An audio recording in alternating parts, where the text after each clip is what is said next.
Sunday evening. Dude, switching to I did Tuesday shows for like 4 years. Welcome, good Sunday night to y'all. Hope you had a fantastic weekend. You're ready to get back after it into the workforce tomorrow. Dude, I don't know. I was trying to be cheery. I thought if I said it in that kind of voice that people would be like, all right, let's do this thing. I got rid of some of this hair. I got myself a little bit cleaned up. Make sure you are subscribed to the YouTube channel. We're having a bit of technical difficulties, so we're a little like low budget production tonight, but we'll have things fixed by Sunday next week. Welcome in Jacob, Casey. Casey, how you doing, man? By technical difficulties, you mean I'm in charge of more things than I should be. Correct. Which is automatically putting us at a disadvantage going through some StreamYard battles. I imagine you're going to see this over many shows over the next week or two as things kind of settle. StreamYard's changed some things, so we'll have to adapt at a later date. Doing good, man. I'm still like acclimating to having weekends off, trying to make the most of them, get things done. But as I discussed with you previously, like one change of my new profession is I have time in the mornings to get after it and go to the gym and look to better myself. And I've been doing a good job and dialing my diet and all these things. But I had my first leg day in 5 years. Yeah. Man, it's a struggle. It's a struggle. I'm having cramps and things. I didn't know I had muscles. Well, you really impressed me because like going with a hack squat on your first leg day in 5 years is even more dangerous. Like you're like, hey, we got a hack squat machine. It just because the problem is those muscles that you use to get up and get on and off the toilet is exactly what the hack squat attacks. Yeah. So now you're 2 days out dealing with the sore butt, just make sure you don't have any tacos until that. Tacos aren't on the menu, buddy. I am in ketosis right now. So. Oh, right. So I was just saying, keep those off the menu so you're not trying to get up and down off the toilet. Since we could take this thing down below us. We're trying to get our ticker to work. We've managed. We'll stick that up there every once in a while to remind people. So Nick is on assignment tonight, and we decided to have a conversation tonight about the quarterback room. It's been talked about a bunch. I don't know how deep we have gotten into it since the draft because it's just been kind of a whirlwind for me. Everything's finally slowing down. I start summer scouting wide receivers this week. So we're definitely like in full blown getting into 2026, but like we've been kind of here and there. We made a little bit of a conversation, but we want to have about realistic expectations and outcomes. And I will talk about the schedule a little bit too, because we haven't been live since the schedule came out, and the schedule has a lot to do with, or how I feel about the quarterback room and the expectations. Yeah, I mean everything hinges on it, but it's also this big unknown factor. You got a full room and you got a variety. Like as we said, man, like cast a wide net. Well, they did. They brought in a reclamation project, and they brought in an old journeyman, and then they drafted 2 rookies. I mean, so it's what we asked for. I don't think anybody had this exactly envisioned. The way it's played out, like when we said that, 3 months ago. But they did. They checked all those boxes. And now it's left because there's a lot of people out there that think there's already a predetermined order that this goes no matter what. And I just think, with as many jobs that are on the line and the veterans too, it's going to be tough to just sell, hey man, we're just kicking this one to the wind and we're hoping one of these young guys is the thing. To Joel, to Denzel, to David, to you know what I mean? Mm-hmm. So they're in a weird position where they're not young like they used to be. So and these the coaches and the GM don't really have like a super long leash to where that they can just punt on the season and use it all for development. So they have to like thread this. There has to be like a happy medium they find here. And it's going to be tough and very interesting to see how it plays out and how much of it is an actual open competition and how much of it is like they have 2 first-round picks next year. Like there's a lot going on. So I'm not going to give anything too away, but OBR insider Lane Adkins dropped a little bit of knowledge on this situation over on the Insider Central. If you have a VIP to the OBR.com, you should get one of those and support all the people over there. So I won't get too deep into it, but essentially, nobody's been given any guarantees. And they shouldn't. Nobody, Kenny Pickett, Joe Flacco. And what I think this is very interesting, and we've heard this now multiple times, that like Joe Flacco wasn't like told like, hey, come here, it's your job. Like that was not, and he's okay with it. And he still signed this early in the year. He knows that, and he knows he's going out there. This is like really kind of tells you, I think Cleveland kind of touched Joe Flacco's heart a little bit, dude. Like the staff and the city. I think he was like, yeah, man, like I just kind of want to go back there and see what happens. And I think he thinks he can win the job, and I think he can. I think he can. But I don't know. I just thought that was kind of interesting that we've been now told before that, you know, Flacco wasn't guaranteed anything, but he was holding out and waiting and hoping to have this opportunity to come back with Kevin Stefanski in that group. Yeah, I mean, you got to think about his ride. You know what I mean? Crazy ride in Baltimore, where like it didn't go well at first. They were a good team, but then like he was up against it. He was in his contract year when he did what he did when they won the Super Bowl, and it extended his life there. And they had some success, obviously, but since he left there, other than his stint here for a short amount of time, he's not really been. You know, went to Denver and it really didn't go well, and went to the Jets and was kind of an afterthought, and you know, and then he came here and had this big success again and was super embraced by, you know, but like I always explain it, like when you're starving, a saltine will taste like a Ritz. And just if we had a little bit of, we clung to that success that we had. It was like, oh, this guy's the man, you know. And, I got a shirt. I got a Flacco shirt downstairs. Yeah, dude, you know, flack around and find out. Like like I'm not against it. I'm just saying, like he did feel the love, and then he went to Indy and it wasn't there. So, you know, and he can't go back to Baltimore. So, and like, Cleveland was just clamoring for him the whole time. We are quarterback horny. I've said that. Like, we are quarterback horny. Yeah, that's one way to put it. Casey has control of the comment highlighters. Yeah, you guys are at my mercy tonight. And he's doing a good job. Now he's just putting on the stream. We like fun, boys. I don't know what else to tell you. We like to have our fun on here, but yeah, no. Let's talk about it. Here's the thing. I don't know what to think about Shedeur Sanders' discourse on Twitter. I think that's where we have to start, right? Let's start somewhere else. Okay, here's the thing. This is what I think. I think that the Browns want to start Kenny Pickett or Joe Flacco week 1.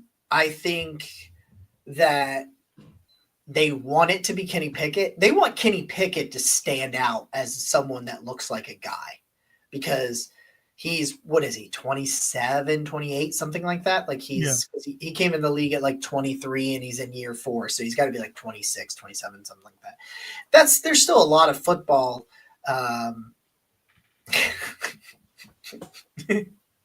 This second comment's the one that got me. He bought a Flacco jersey in 23 and his wife's still screaming.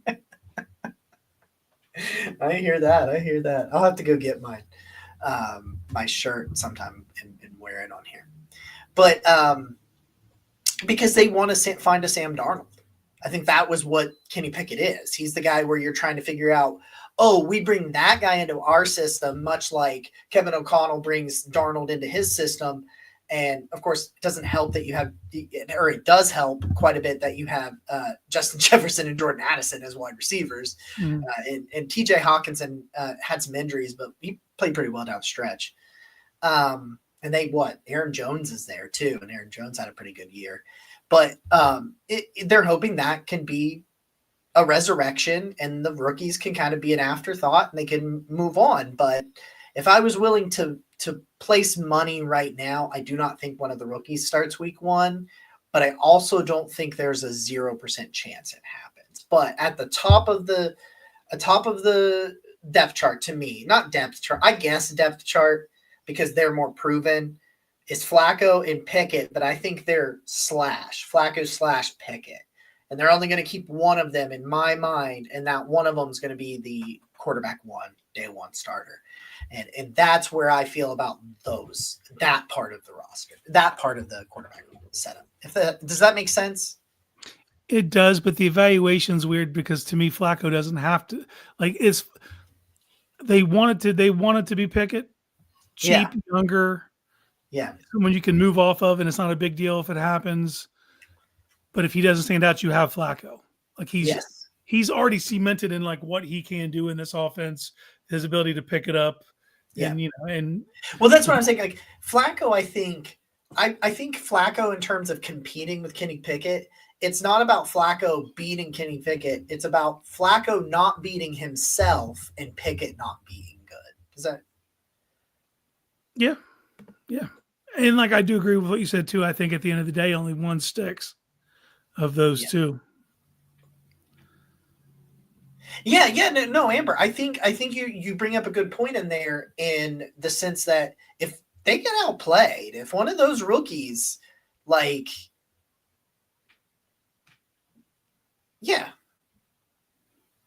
I'm fine with that idea too. Like Joe gives you 5 or 6 games, and then you go to one of the rookies.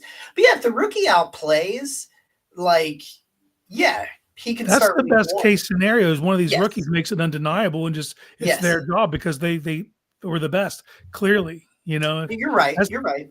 That's the best case scenarios that you're able, because what you don't want to do is have to sell some bullshit to the other guys in the locker room that we're moving to a rookie when they know that doesn't give them the best chance to win.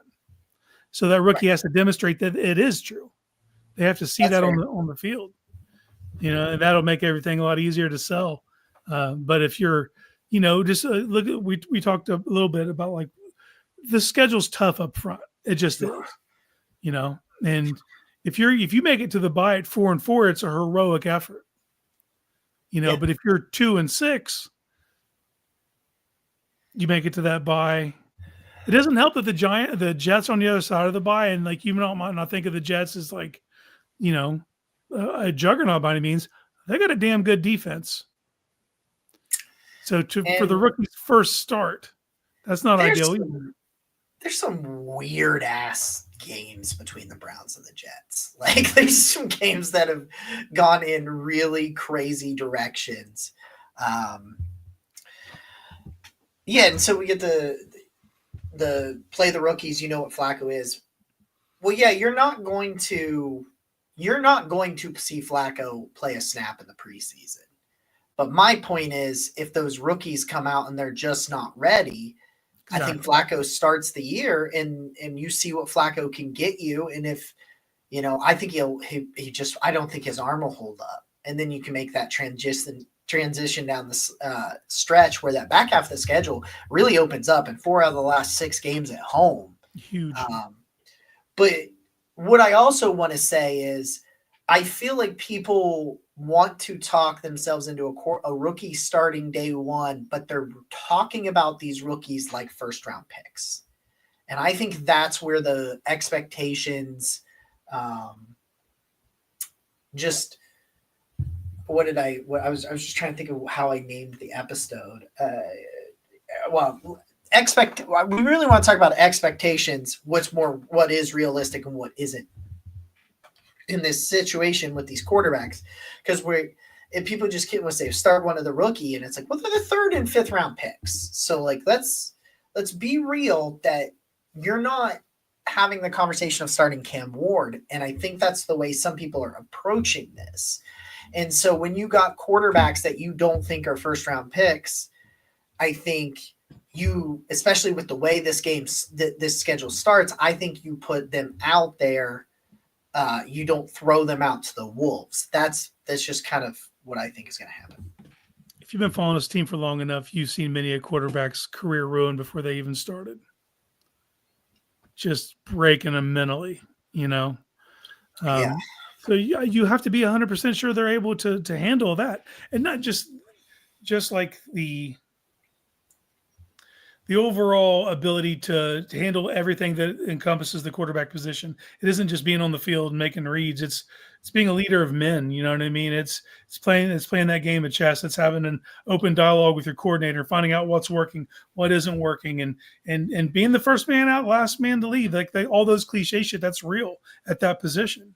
So Yeah. they have to embody that and take control. And whether that's Dylan or whether that's Shedeur, like and they both should be trying, but it's weird because they're in a phase right now where they're trying to beat out each other. And Yeah. then the next stage is one of them proving that they're game ready to even be a backup. Because you can't let go. We're talking about you can only at the end of the day, you're probably only keeping Pickett or Flacco, but that's in the case that one of these dudes shows you that they're at least a viable backup right now, Yeah. which Yeah.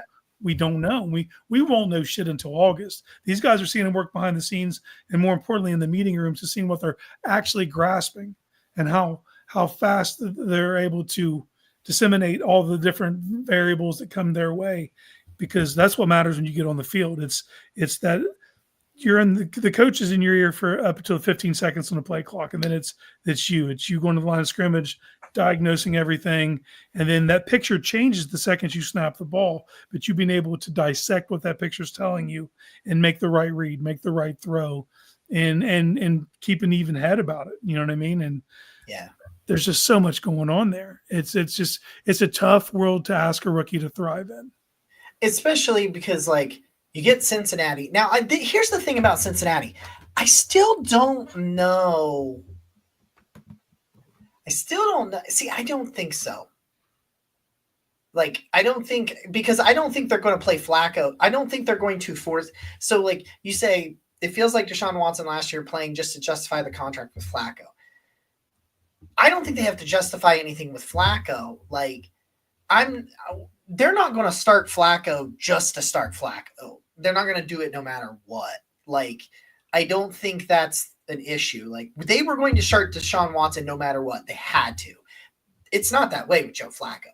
If Joe Flacco is the starter, it's because that offensive or the rookies are not ready, or Kenny Pickett was not what they thought. If Flacco is out there, that's not them like, we're going to force this. This has got to happen. They're going to play him if he is the best chance they have to win week 1. He's the safety net. Yeah.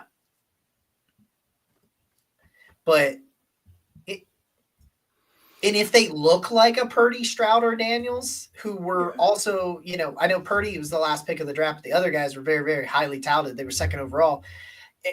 If the rookies are ready, play them. That's the best case scenario here, man. Yeah. Because the best case scenario for the Browns in the current quarterback situation is that one of these rookies can prove themselves going into the regular season, and then prove themselves in the regular season, because then you got 2 first-round picks and you have a quarterback. That's the absolute best case. I guess at the beginning I phrased it, they want to start one of these guys, the veterans, first. Okay, I should not say that. I think best case scenario, what they want is to feel like one of these rookies is ready. But if they are not ready, do not just throw them to the wolves. I saw it. I knew you were waiting to put it up there. Glaze incoming. It's a lot of glaze in coming from Jeff. A lot of glaze coming in, Jeff. I see it every day. You can't do. I'll go back to a couple comments ago. You can't do this shit on might. They have to clearly demonstrate those things. It can't just be like, well, throw some shit at the wall. You can't sell that to the other guys in the locker room. No, they want to win. You can't. Some of these dudes are nearing the end of their prime, dude. Like, let's be honest about it. And Njoku and Denzel and for God's sakes, Joel Bitonio.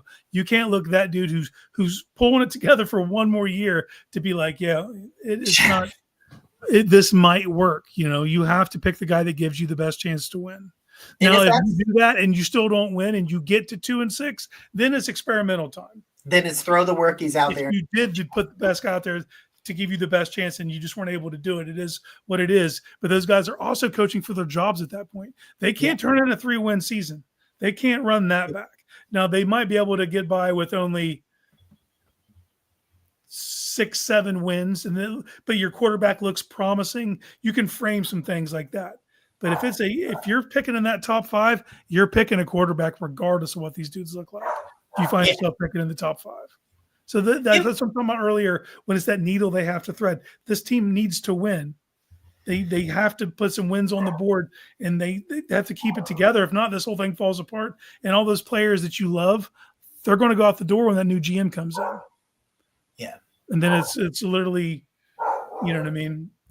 Tear it down to the studs. Uh-oh. Yeah. No. If Nick knew we were having this conversation right now, he'd be coming for us. No, but like, we need to stop anointing people before they've proven things. We need to. Yeah. Nick included, everyone included. Like, everyone who's taking victory laps now.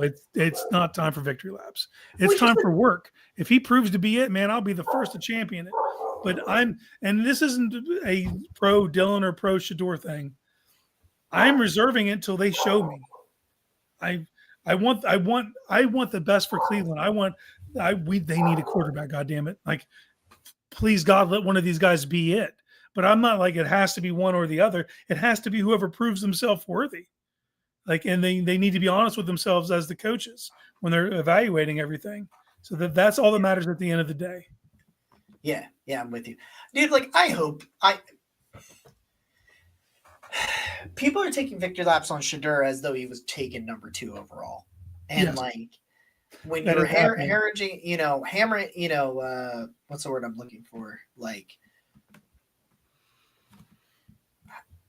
I mean, good. It's everybody's doing what they've been asked to do up to this point. It's May, but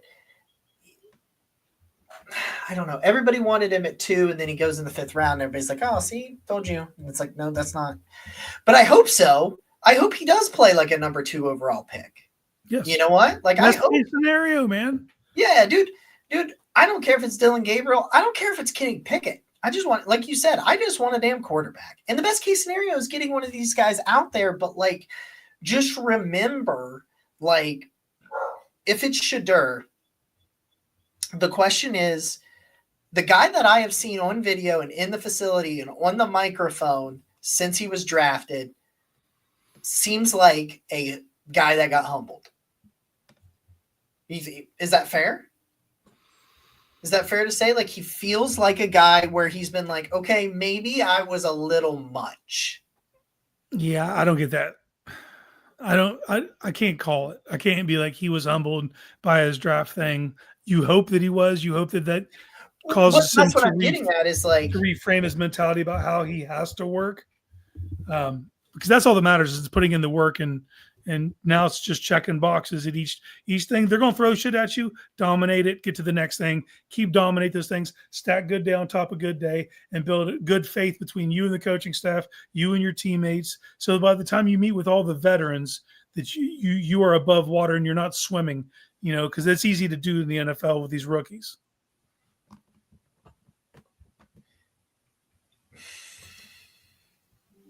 But my point is, like, he definitely has come in with a certain air about him that I enjoyed. And so you're like, okay, step 1 in May looks good. But,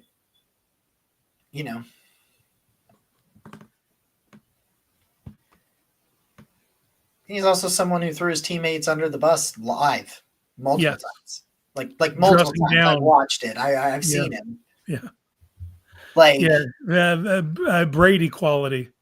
But Brady didn't do that until year 7 in the NFL. Right. But my thing is, like, if he's had a very like head down, get the work,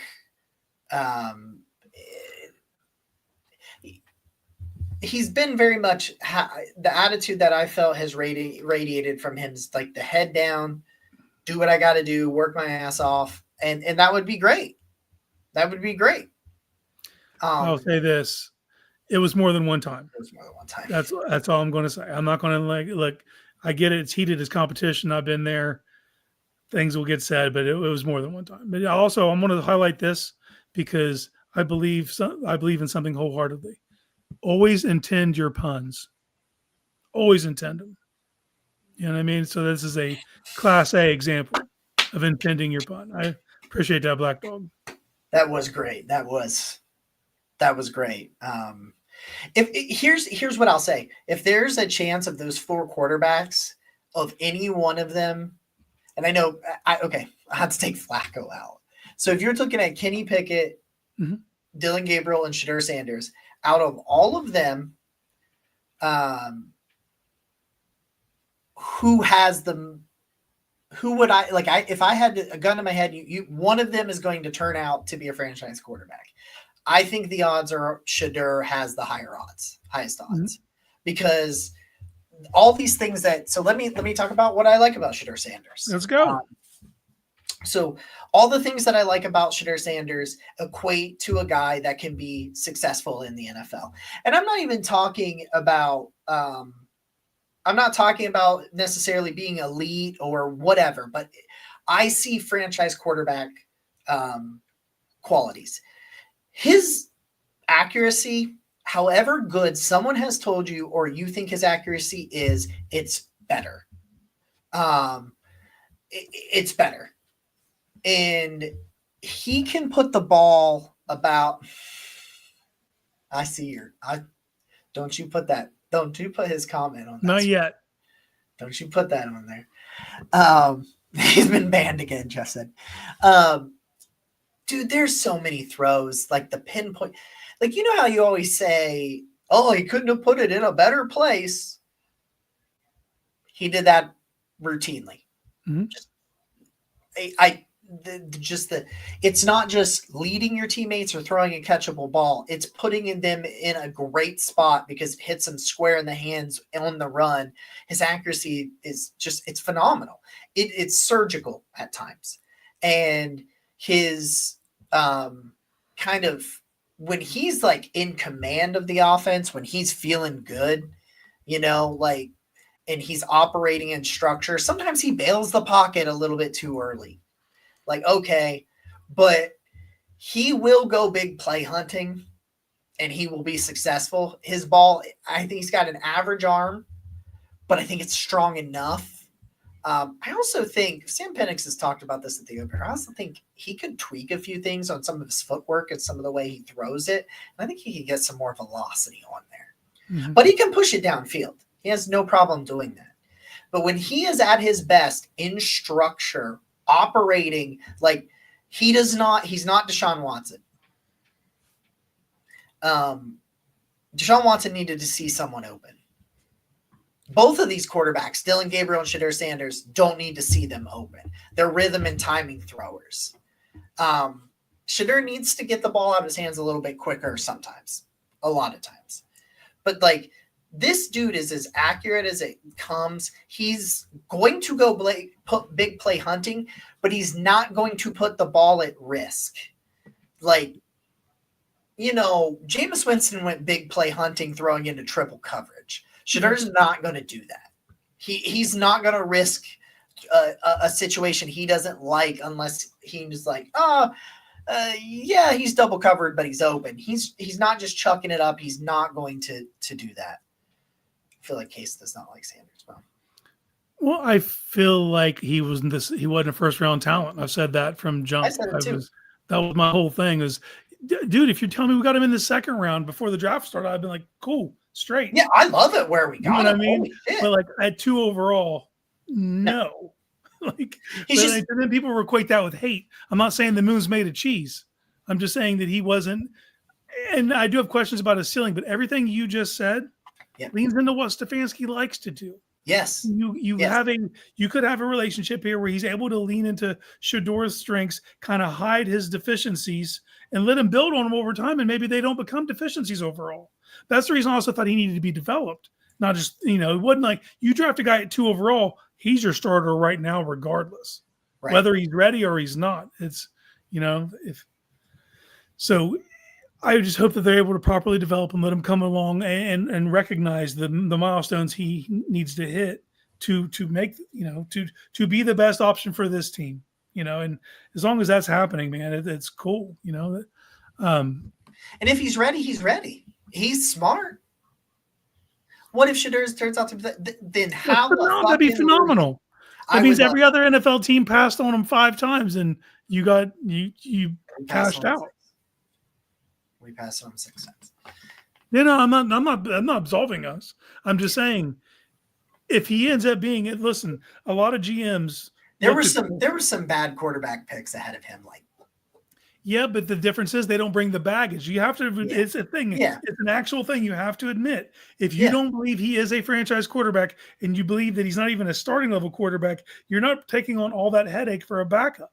All the extra attention that comes with it for a backup, that screws everything up. You know what I mean? We've seen it before. Like, you have to put the work has to come in front of the sizzle, all the side shit. And as long as that happens, I'm great. It'd be a wonderful dude. Can you imagine if we had a franchise quarterback? Can you imagine what that feels like, waking up every Sunday, MC, stay quiet? If you wake up every Sunday thinking that you have a chance because of this dude. You know what I mean? Like, oh no, there's baggage. You can't say that there's not baggage. That's just, there's baggage. And some of it he doesn't even bring on himself, but he has true. an entourage. You know what I mean? That by itself, there's, I would appreciate this. Work in silent and let your actions speak for you, as opposed to showing the work. Like, to me, it's just noise, and it's stuff that other teammates are going to have to answer for. It's stuff they're going to have to. It's social media. It's everything. It's the branding. It's a guy coming into the league with, with Jeff's Glizzen, wrist up shit. You know what I mean? Like, you've done nothing. You have to do things first. We've seen it, right? We've seen Yeah. this. Like, it's the same line of that kind of shit. The work comes first. I don't know how far I'm back. But anyway, whatever. It doesn't matter. If he goes out there and he's the best quarterback, then he gets out there. Yes, that'd be. Oh my God. Yeah, no, it'd be great. I hope he does. I hope he is. And I see the path. I see how you get there with him. I very easily see how you get there with him, because he's exactly what Kevin loves. And if he can utilize that to the best of his ability and he can grow as a player, then you're going to be awesome. Awesome. I hope he can be. But I know some of his fall was not about his play, but it was about a combination of his play and the other stuff. Go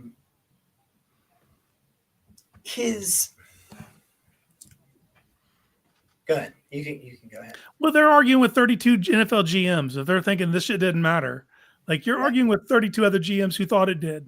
So you can say I'm wrong if you want, but 32 other guys whose job depending on finding a guy were like, nah, we're good. There's a reason for that, man. And like you said, most of it isn't on the field. There's questions to his ceiling. I think that's fair, right? Yeah, And he has if his physical ceiling would have limitations. dictated it, then you be who you can afford to be. And if your ceiling dictates that you can afford to be that guy, people overlook all that stuff. They do it every day. But if you don't, then that's going to count against you. And that's what happened to him during this process. You're looking at, like, to me, I think his ceiling is prime Geno. I think prime Geno Smith, that run there for a while. I still think Geno's pretty good right now, but like prime Geno Smith, that's kind of the ceiling for him. But oh my God, I'd love that. I'd kill for that. I'd kill for that. Jeff, Daniel Jones, you've lost all credibility. Stand down. Yeah, we're not listening. We're not listening to this, Jeff. We're not listening. We're not listening to you. What's going on here?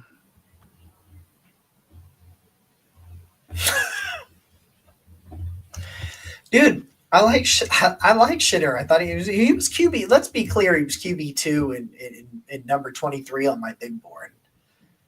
Just so we're clear.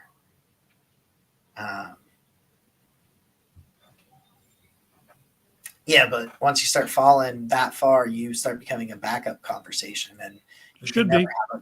you can never have a better backup. You're never going to be like, oh man, my backup's amazing. I don't need a better one. Be who you can afford to be. That's my answer. Well, he still got drafted. Like, dude, Mhm. I get it. It's ad nauseum at this point. I'm ready for them to put some pads on and look at it there. Dylan Gabriel is limited in his size, but he's got a bigger arm than Shedeur. I understand that, like his pocket sense, but Yeah. and he kind of thrives in structure even more so than Shedeur, because Shedeur can take some bad sacks and run around. Although when Shedeur's on time and getting the ball out quickly, and he Mhm. has stretches where he's really takes command of offenses. Um, when he's doing that, he can thrive in structure. But Dylan Gabriel is an extension of his play caller on the field. Dylan Gabriel he's Tua. He's Tua light, and The that's ball his gets out. The ceiling. ball's coming out. Yeah, the Okay. 1, 2, 3, it's out. It's out. Let's break this down since you evaluated these rookies Yeah. early in the process. So if you were to give the three main attributes of Shedeur Sanders, what would those three main attributes be? Accuracy. Um, I would say toughness, because I That's know he down. has issues taking those sacks, but he's one tough son of a bitch. Yeah, Like, he'll stand in the pocket and deliver. yeah, if you think you're going to keep Shedeur on the turf, you're going to have to break him in half, because otherwise he's getting back up and he's playing the next snap. Okay. And I think it's a little inconsistent, but I think his ability to his football IQ in terms of understanding what he's looking at, I think it's probably up there. So I would say good football IQ. Okay. What's your biggest concern as a player for Shedeur?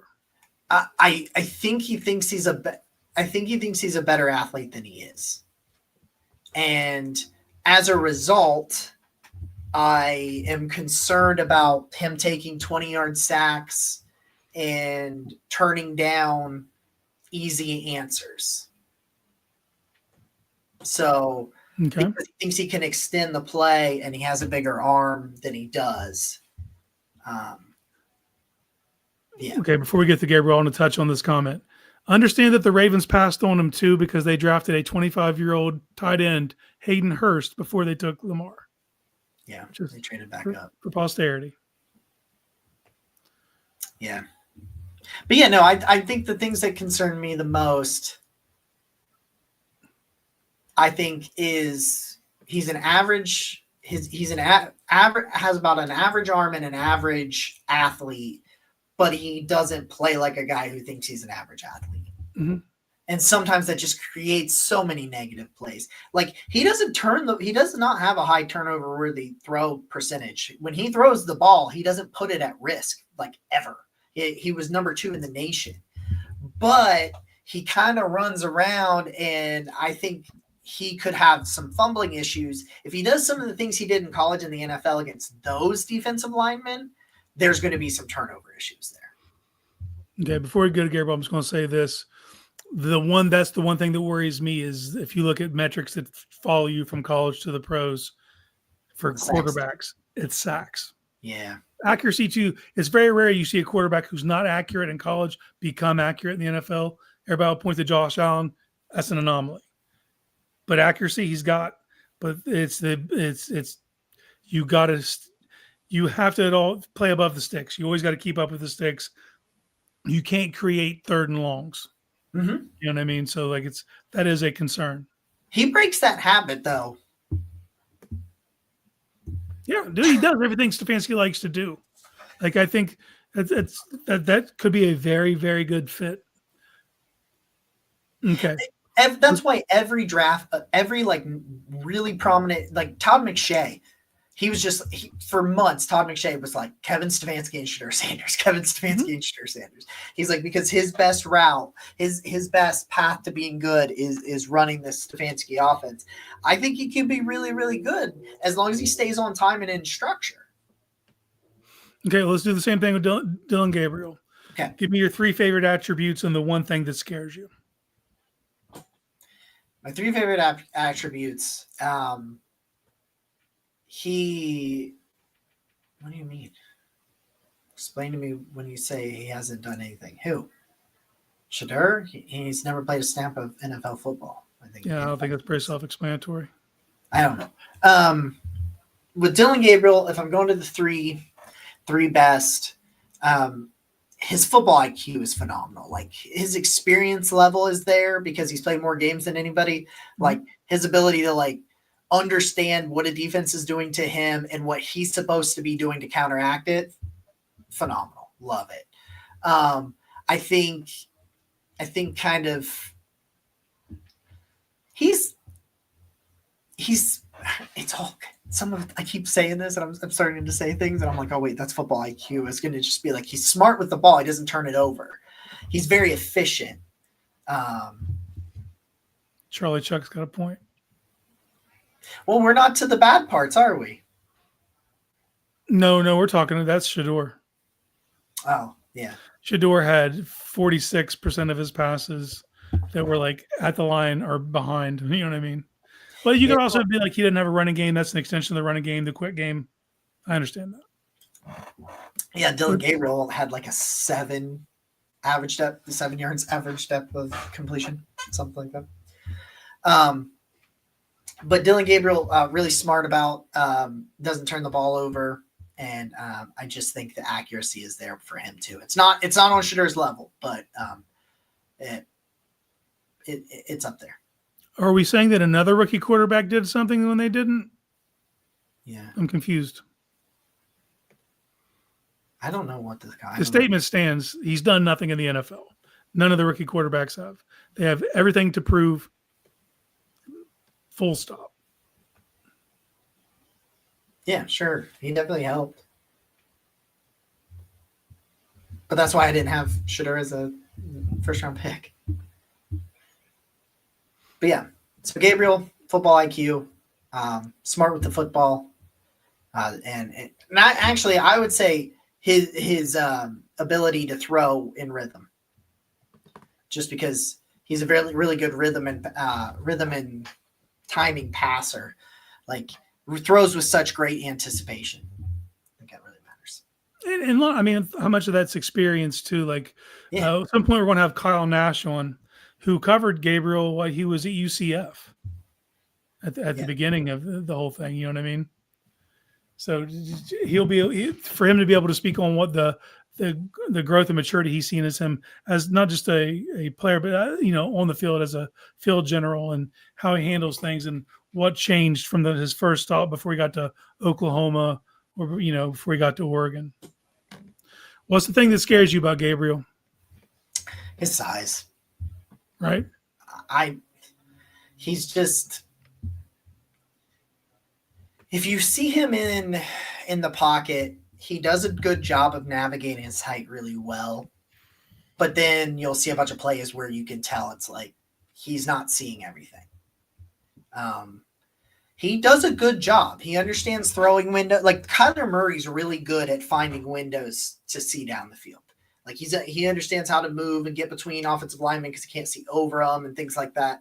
And I think Dylan Gabriel does the same. But like when you're talking about a guy standing tall in the pocket, not bailing and trying to deliver it on time over the middle in the NFL, I got concerns about batted down passes more than anything, and turnovers, because he's really good at not turning the ball over.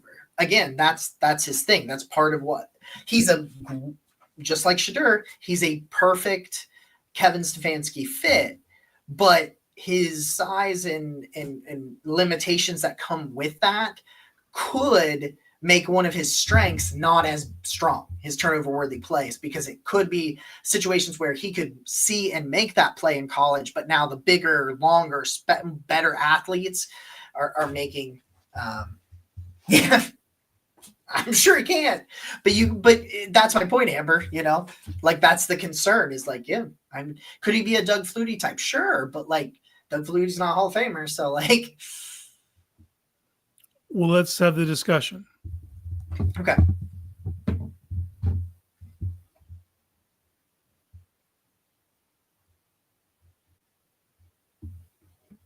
Did you freeze?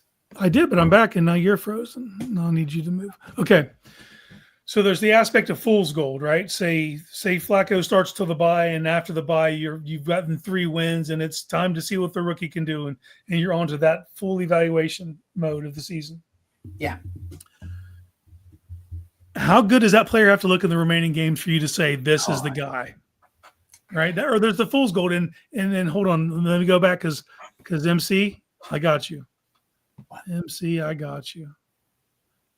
What I miss? Man, we guys appreciate you guys being active in the comments. Yeah, we love it. You guys have been awesome. And some good banter back and forth, some good points from Amber. Because if we would have after Baker's rookie year, every one of us, I bought a jersey, you bought a jersey.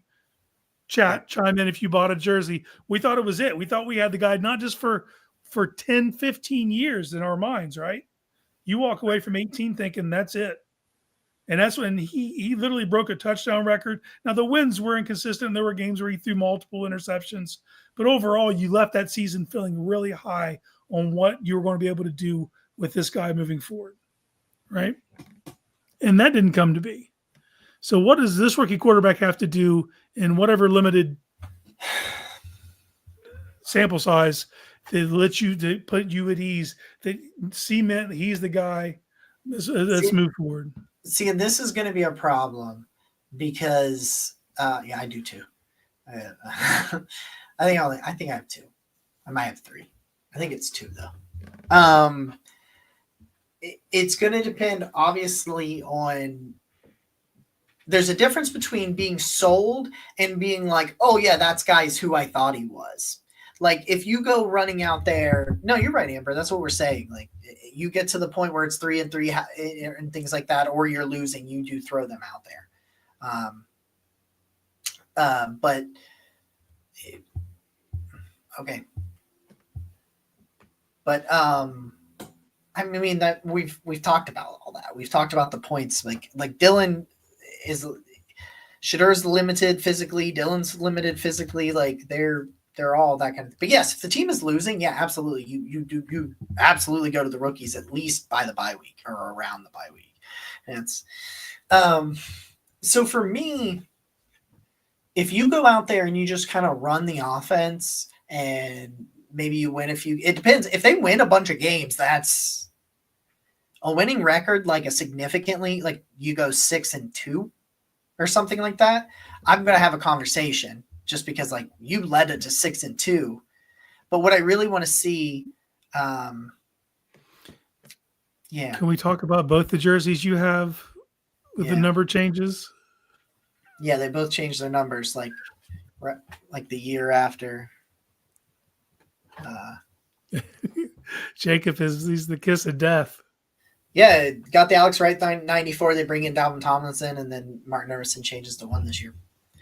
For me, I need to see the quarterbacks be Brock Purdy or like that level of elite of extension, or Bo Nix, like a Bo Nix kind of situation, or I need to see them elevate the talent around them. If it is obvious, like if all of a sudden, like if Jamari Thrash was doing nothing and then all of a sudden like Jamari Thrash is being put in these awesome situations, and we go back and it's like, well, Shedeur's just throwing it to him in rhythm, or Dylan's throwing it to him or whatever. And I start seeing teammates elevated by that quarterback and he does it for multiple games. I don't want anything in his way next year. Or they go out there and be like 6-2. Like you're going to have to do a lot, because here's the thing. I think you can tell when a rookie is the guy or not, if they're playing well enough, it's not them.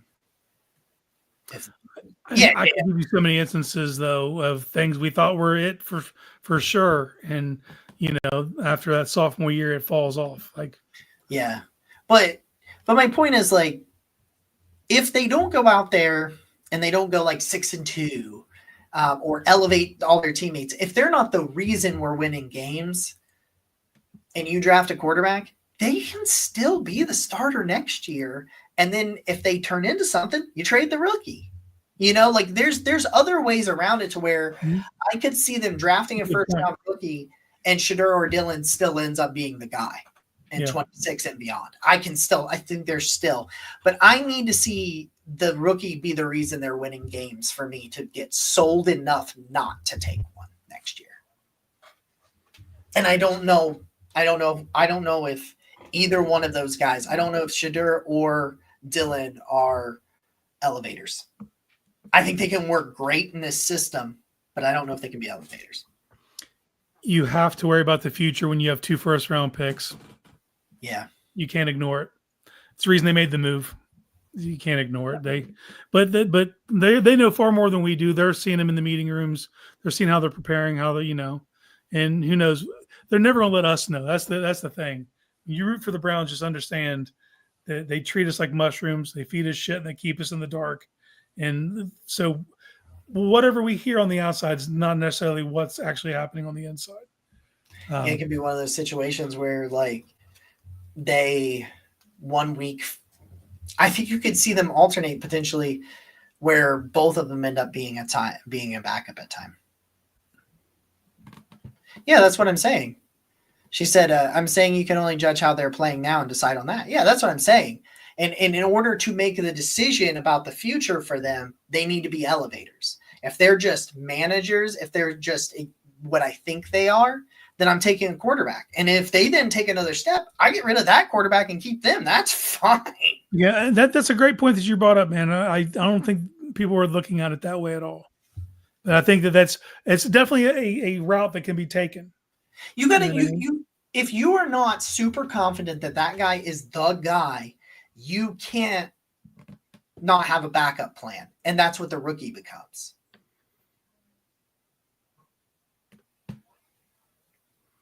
Yeah. Yeah. Unless you're not in the position to take it, or the quarterback is absolutely balling. There is a path to them, to Shedeur or Dylan absolutely balling. I don't know that he do that. I don't know that. But there is a path to where they play well enough that they don't take a quarterback. Yes, I do think that's out there. But like I said, they need to be the reason they're winning games. Otherwise, So let's look at, obviously we can't forecast the future of exactly when this would happen, but let's just prognosticate for a second and think about the schedule. Okay. First game against Cincinnati at home. The defense should keep you in that, regardless of. I don't think their defense is very. I don't think Cincy's defense is very good. No, but we don't even know what our offense looks like. So we're bizarro versions of each other. Yeah, we know what our defense can do. We know what their offense can do. We've matched up pretty well with them. So when I look at how that unfolds, you go to Baltimore. That's not the spot, right? First away game at Baltimore, pretty rowdy place. Probably not the move. Home against the Packers, I could see a scenario where that happens. But then you go on the road against Detroit and then overseas. No. And then you come home at Steelers. That's also a no for me. Yeah. But then you get into that territory right before there's 2 games right before the bye. You have New England and Miami. I could see that being a spot even before you get to the bye. If things have hell in a handbasket and you're 1-4 and you get to that spot against New England. New England's got a good defense. I just see that as a possible jump point for them to play a rookie if they get to that, and it's the plane's kind of already hit the mountain as far as aspirations for the season. Yeah. Don't we all? I do wish that. Yeah. And that's why it's like you don't chance that. And like if I go and draft a quarterback and it ends up I didn't need to draft that quarterback, then I've got an asset there too. Because you can't pass that opportunity. And if this quarterback class ends up being as good as it is, and you have a high pick in it, you can't. You say, well, it takes time for a QB to grow. They don't have time. The NFL doesn't develop quarterbacks, man. No. It's a sad fact, and it's because of that rookie contract thing. Like either you are or you're not. Every now and again, we'll see a guy get an extra chance and make good on it. But for the most part, you got 2 seasons to show them, and by year 3, they're already mentally. You might still be on the roster, but they're already like looking down the barrel. Because in the size of these quarterback contracts and what you have to give mid-level quarterbacks because of the market, yeah, man, it's tough. It's tough. It sucks. They should get more time, but they just don't. They just don't get it. 3rd and 5th year quarterbacks don't have a good hit. Yeah, it's just, yeah. Yeah. I think that's the thing. I think just temper some of the expectations, because here's my thing. Have I kind of enjoyed the enthusiasm that Shedeur's kind of brought? I do. Just to understand the real situation here. Like, he was a 5th round quarterback. He was underdrafted. He should have been drafted earlier. He absolutely should have been drafted earlier. Yes. That's him getting out of I thought he'd get out of the 1st. I thought he would go on day 2. But the idea that he not only fell to day 3, but fell to the 5th was ludicrous. It's absurd. It's absurd. Absolutely. A big problem. But I just don't do what we've always done and crown someone before they've ever taken a snap, especially a 5th round pick. Make him earn it. I just pray that he's up for it. So, like, to Jeff's point, he's done nothing to disprove anything. Like, he's putting the work in, but that's what he has to do. That's what he's done everything right so far. Yes.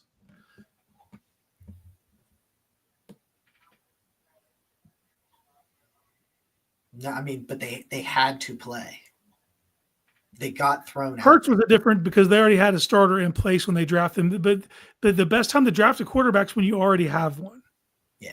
You know, obviously you don't use a 1st rounder, but like they used a 2nd, and that freaked everyone out in Philly. Like, oh, they were super mad about it, but boy, that's worked out. You know what I mean?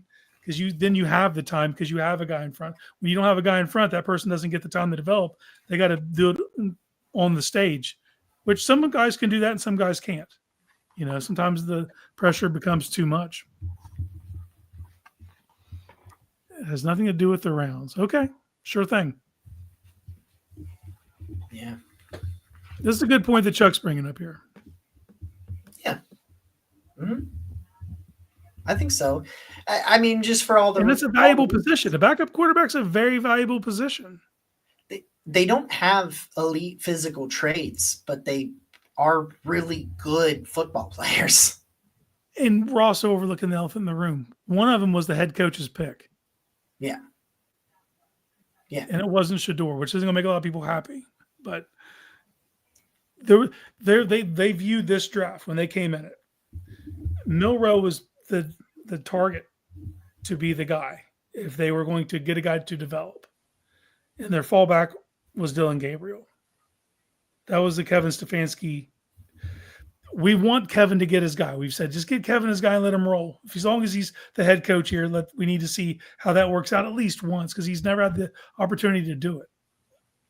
Then he took him. So what kind of leg up does that give him? No matter what, they have to properly evaluate with blinders on, regardless of where they were taken or why they were taken. The best guy needs to play. Whoever gives you the best chance to win needs to play. And I just hope they can do that without bias in any direction. Hold on. Did you just try to say Lamar Jackson and Rodgers were late round picks? They were 1st round picks. They were both 1st round picks. They were. That's a factual statement. Okay. Don Strock started the first Browns game I ever went to. There you go. Beat the Eagles 19-3, October 16th, 1988. Don Strock threw a touchdown to Webster Slaughter. That happened. It's supposed to be Kevin. She corrected it. It's supposed to say Kevin. Yeah. I was like, even what? And I was like, oh no, she meant Kevin. I was like, I got it. What bodes well for Shedeur, though. Kevin does have a type, and I'm not trying to start a war here, but like we're talking about mid-level athletes with good anticipation and accuracy. Yeah. I think that's what he is. I think he can throw relatively well on the run. Yeah. Like I think he does a pretty good job. He doesn't have he doesn't have a bazooka for an arm, but like he can throw if a guy's if he's running this way and his receiver's running right in front of him, he can put it on him just fine. And you've seen some of massively important. And that was some of the stuff that you got from Baker, like with the boot and play action and able to move and stuff like that. Baker has a bigger arm, but that's just, there was some success there in that sense. And Flacco did it too, you know, and I get it. They have bigger arms, but yeah, I mean, I see a very clear path for both of those quarterbacks having success with Kevin this year. But I just don't think we're anointing people that were, Gabriel is physically limited, and he was the 97th overall pick. Nobody's really even talking about him that much, and we want to anoint a 5th round pick. I just want to say, let's let this play out a little bit. And there's also this very real reality that could happen where it's Kenny Pickett who's your starter. You know what I mean? Like at the end of the day, like it's just wild that we're here. That we, and we need to wrap it up. We've had a lot of discourse, and I appreciate everyone in the chat, and I think it's important that we have these discussions where even if we don't agree, we can kind of go back and forth, and you can have your points, and we'll try to stay up with you. But it's going to be a wild ride, man. And we are the epicenter of the football universe, where everyone's going to be watching the quarterback battle at every turn. It's going to be the topic of conversation from now until September 7th when the season kicks off for us. So it's wild, and I'm glad we got to do it. I'm glad we got to have this conversation. MC, I'm glad I got to bring up Baker for you, at least to get that in there. And if you're looking to buy Baker jerseys, I got one. I was going to change the stitching on the back from Mayfield to Owusu Koramoah because it's the 6. Just change the nameplate. Yeah, you're right, Amber. It's not going to be boring. No, but it never is. And I will say this because people are getting down because the national media, I'm looking at things and like they're predicting draft order for next year, and they got us picking the top 5 every time I see it. Some of it's number 1. You know what I mean? But we're in the cycle with the national media. Every time they've propped us up in the offseason, we have disappointed. So it's like public meetings have not gone out of style. Right now we're the whipping post, and if we get a franchise quarterback, that will elevate us and we'll be back on the rise. So that's what we're hoping for. That's what everyone in the chat's hoping for. People might have different people they want to see at that, but I just want to see it be the best player. As long as that happens, I want to play competitive football and meaningful football in the month of December. Yeah, man. Like it's just like just because I have some concerns and some issues with Shedeur Sanders doesn't mean I want him to fail. I don't want him to fail. No, because awesome if he didn't fail. We got to write about that shit. What? Like we have to write articles about it if it happens. I don't want to do that. Yeah, I want to talk about good stuff. I want to high five. I would love to be like quoting Coach Prime all the time, writing articles like. Because could you imagine the things he would say, like would prop up the Browns if they were doing well? Like he'd be like, "Man, Kevin's the smartest guy ever," and he'd be like, "That's cool." I want to live in that world, Jacob. That being said, man, I want to appreciate the chat. You guys kicked ass all night. And Jackson, I'm sorry you're just not getting to the party. We're going to have to jump out of here. You guys are awesome. We'll be back next Sunday, 8 o'clock. We're going to try to have a special guest so we can kind of go over Dylan Gabriel's college career, as well as he covers the Jacksonville Jaguars, and it's Kyle Nash. So we're hoping to talk to him because as much as we're going to be watching every game every Sunday, you're going to have that other eye on Jacksonville all season long, seeing what living up and down with them and their schedule, because that means so much for us going forward. So, yeah, Jackson, I'm sorry, man. That's my bad. We'll try again next Sunday at 8. This is the Barking Browns. We'll see you then. Peace.